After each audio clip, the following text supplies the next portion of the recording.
Hey there, welcome inside our NBA TV studios and welcome to Playoff Central Live. I'm Stephanie Reddy, joined by Steve Smith and Brendan Haywood. And yes, that was a monster slam, kind of a prelude to how the game was going to end. Jaylen Brown was terrific. Tatum was amazing. We'll get to all the details shortly, but I want to just quickly touch upon the Miami Heat. They were playing at home.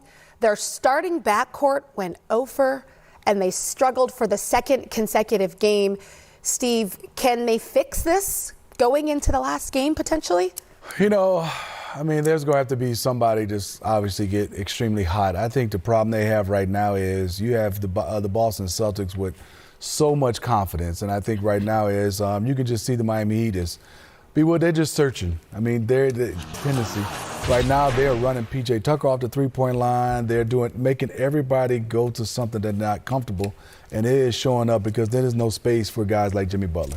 Yeah, and this was part of the problem or what we feared with the Miami Heat all year long. This is why a lot of people didn't really feel that they were true NBA contenders, because late in the season, you need that guy that can go get it on his own. And we love Jimmy Butler, and right now he looks like he's compromised, but Miami doesn't have a lot of guys you can just be like, hey, here's the ball, go make something special happen. And that's normally what the playoffs are all about. You have your star players, they make special plays happen for themselves or others. And right now with Tyler Hero being hurt, Jimmy Butler being compromised, and Bam Adebayo sometimes being not as aggressive as I would personally like, Miami's in some serious trouble right now. Kyle Lowry's he has the hammy. He didn't play well.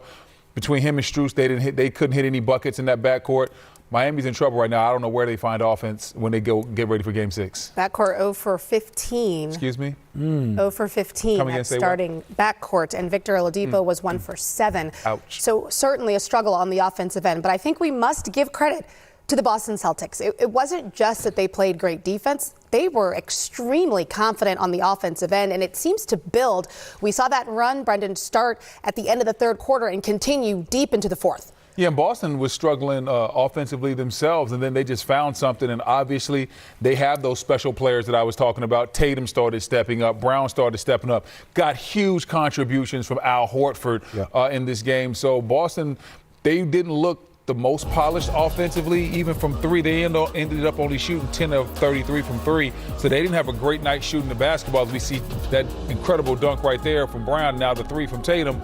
But at the end of the day, Boston made enough plays. Their stars were able to do enough, just enough to come through at the end as Tatum ends up 7 of 20 for 22 points. Jaylen Brown had a big-time game, 25 points. He was 10 of 19 from the field. So those guys came on in the second half. But in the first half, they were on the struggle bus as well. So Al Horford, we've talked about him a little bit, and maybe this is our chance to give him his due.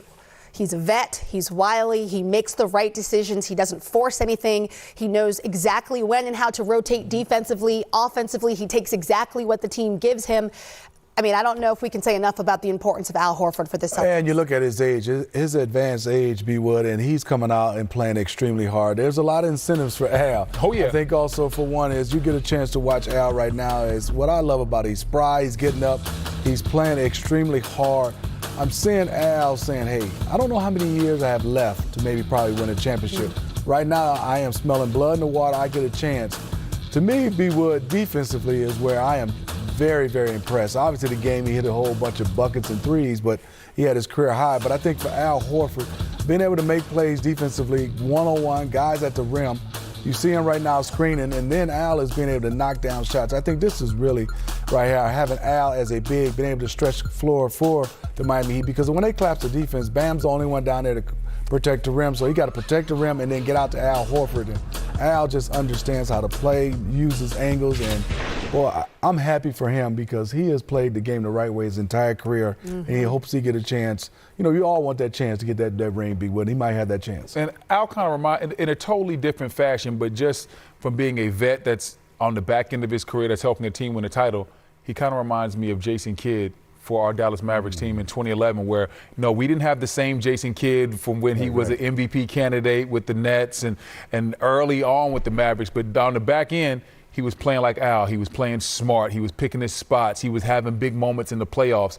and he really helped springboard us to that championship. In 2011, we couldn't have won without Jason Kidd's contributions, and that's where we're at with Boston today. They couldn't be where they are today without Al Horford's contributions, whether that's guarding Giannis, hitting corner threes, sliding his feet. Look how low he was getting tonight when he was trying to guard Jimmy Butler. This guy's 35 years old guarding Jimmy Butler, man. So he's got a lot of incentives to play well, about 12 million of them, and he is definitely doing that. He's been very impressive. Let's go to his head coach, Ime Udoka. Even one of your guys get marginally hot, that would be what you needed? In our best in the first half in a lot of ways.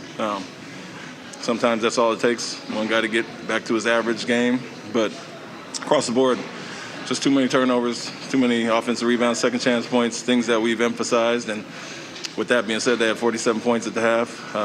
We felt we were in good shape if we just cleaned up turnovers, limit them. They had 22 more shots and all that. And so small things like that, it helps obviously to get some of our guys going offensively. But what was important is that we cut down the turnovers, cut them in half, only 5 in the second half, and only 8 second chance points. And that's where you get the result, 38-point half, holding them to 80 points. Ime, after I think Jalen's second or third turnover, you pulled him. It seemed like there was a conversation there. What did you tell him? Did you tell him to calm down? And what happened when he flipped the script in the second half? Just the same thing. The crowd is there.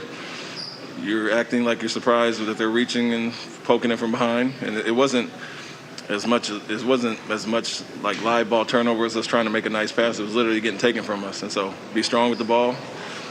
It's 5 games in now. We're having way too many of these type of turnovers, not being strong with the ball in the crowd. And he understood that. And to your point, I think we talked about at halftime, them having 47 points and us giving up 34 of those with extra second chance points and turnovers. So knew if we cleaned that up, we'd be in good shape. And obviously he and the rest of the group did a great job. Ime, overall, just in your mind, how impressive was that second half, what you guys were able to do really defensively and taking it to them? And also just the feeling of being up 3-2 now, heading back to Boston in the Garden crowd for a Game 6. Yeah, it was big. To be that close and know we didn't play our best in the first half. We just talked about flipping the script and playing a really good second half, a really clean second half. And so we did that. Guys, obviously JT, JB got it going. Both those guys almost triple-double and 25 points for JB. But it was simply, like I said, taking care of the basketball, the emphasis of this whole series, and limit them to one shot. And so we're guarding extremely well. It's impressive to hold a team to 80, not playing your best offensive game. But as I always say, we rely on the defensive end. Our offense will pick up eventually, and when we get those stops and get out and run, we're kind of a lethal team on both ends. But to your point, I'm sorry. Great to be up 3-2. Obviously going back home, you don't want to be down to elimination game, and to have it on our home court is an advantage, but they beat us there already, so we have to come out with the same urgency after these last 2 wins, trying to put it away. You guys gave up home court advantage back in Boston. There was not a lot of concern. There were some teams might get worried. You got 3 left and 2 on the road. You have a really sloppy first half here. Things are going poorly. What is it about you guys, especially as time has passed, that these things aren't rattling you and you guys are able to stay so steady when you need to? Yeah, I would say our defense, we stayed steady there. We kept our composure tonight as opposed to some other games where we weren't playing our best game and we kind of, fell off a cliff in those 2 quarters. And tonight we kept our composure. We still relied on our defense, stayed solid there, and knew if we got our offensive game going, literally taking care of the ball and getting shots up, we'd be in good shape. And so to hold them to that number in the first half when we weren't playing our best offensively, it's like we always say, we rely